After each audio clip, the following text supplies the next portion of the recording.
Hi, this is Algebra 2, Lesson 12. We're going to talk about the equation of a line. We're starting on page 67 in your book.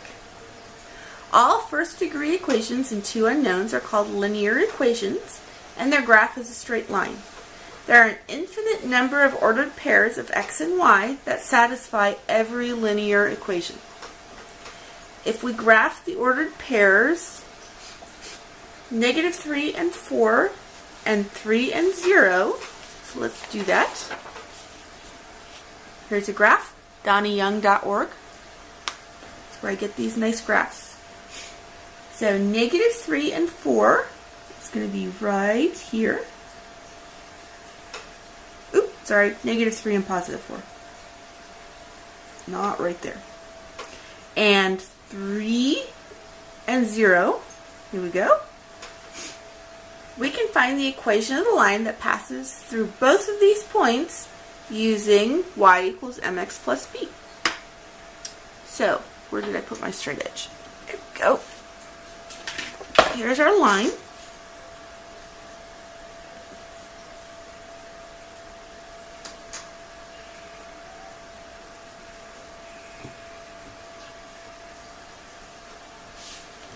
Here's the line that passes through both of those points. We can see by looking at the line that it has a negative slope because as x is increasing, y is decreasing. We can find the slope by finding the change in y over the change in x. Some people call this rise over run. And we find it by finding the difference in y, which is y2 minus y1, over the difference in x, x2 minus x1. Okay? Once again, it doesn't matter which y is y1 and which y is y2, as long as x2 and x2 and y2 have to come from the same point, and x1 and y1 have to come from the same point. But it doesn't matter which point you use first. So this point is -3 and 4, and this one is 3 and 0. So if we do 0 minus 4, here's 0 minus 4, and 3 minus -3, then we'll get -4 over 6, or -2/3. So that's going to be our slope. So our formula right now is, instead of y equals mx plus b, this is our m. So right now we have y equals -2/3 x plus b. Right? To find b, which is the y-intercept, we plug in the values from one of the sets of x and y and solve for b. And to check, we'll do it with both sets of x and y. I didn't leave myself much room, so we'll do one over here. This is 3 and 0, and this is -3 and 4. Okay? So for 3 and 0, we're going to put 0 equals -2/3 times x, which is 3, plus b, and we're going to solve for b. These cancel, and we get 0 equals -2 plus b, so b equals 2.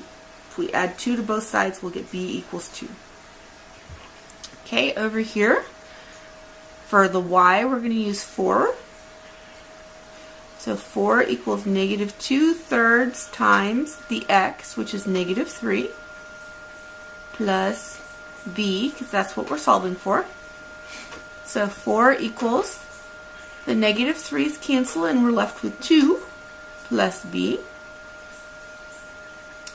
-2, -2, and b equals 2. Okay, so the equation of this line is y equals -2/3 x plus 2, which means that this line should cross the y-intercept when x equals 0 and y equals 2. And if we look at our line, it does. That's our y-intercept right there. Okay? So, here we have lines A, B, and C, and they want us to write the equations for these lines. Okay? A is a vertical line. That means for any y, whether the y is 0 or 1 or 2 or 3 or 4 or 5 or 6, for any y, x equals negative 3. So although the y is changing on this line, the x is not changing. So for A, we can say that the equation of the line is x equals negative 3. It doesn't matter what the y is, so we can leave the y off. For any y, x equals negative 3. Okay, that's a vertical line. B is a horizontal line. And that means for any x, y equals negative 4. The x's are changing, they're increasing and decreasing. The y never changes. Okay? So for a horizontal line, we're going to say B equals, in this case, y equals negative 4. Which means that for any x, whether it's 0 or x equals 2 or x equals 5 or x equals negative 6 or x equals negative 3,654, for any x, y is still going to equal negative 4. Because the x doesn't matter, we don't need it in the formula. Okay?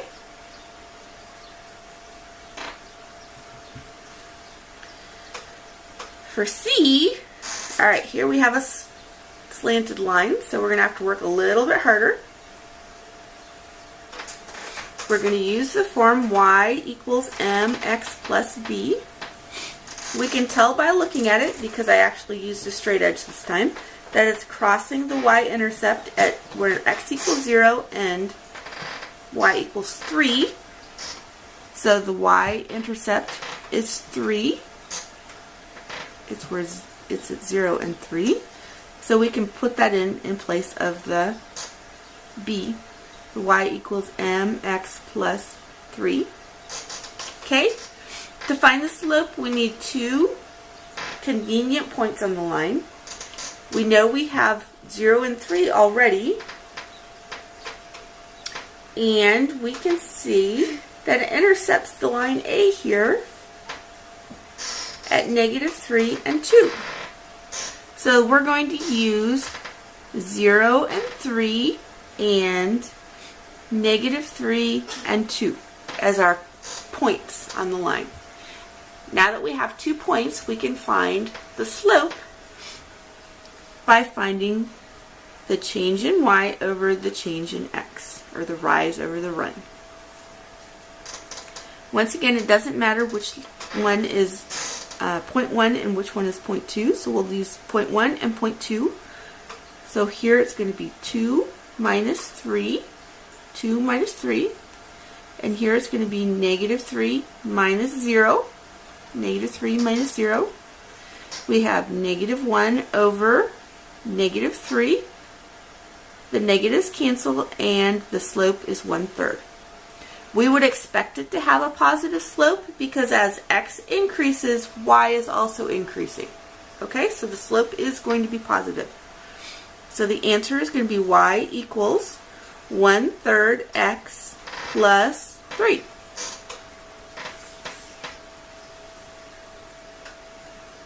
Okay? That is it for this lesson. Try your practice problems. If you need graph paper, check on donnayoung.org and you can print some of this graph paper or just use regular graph paper.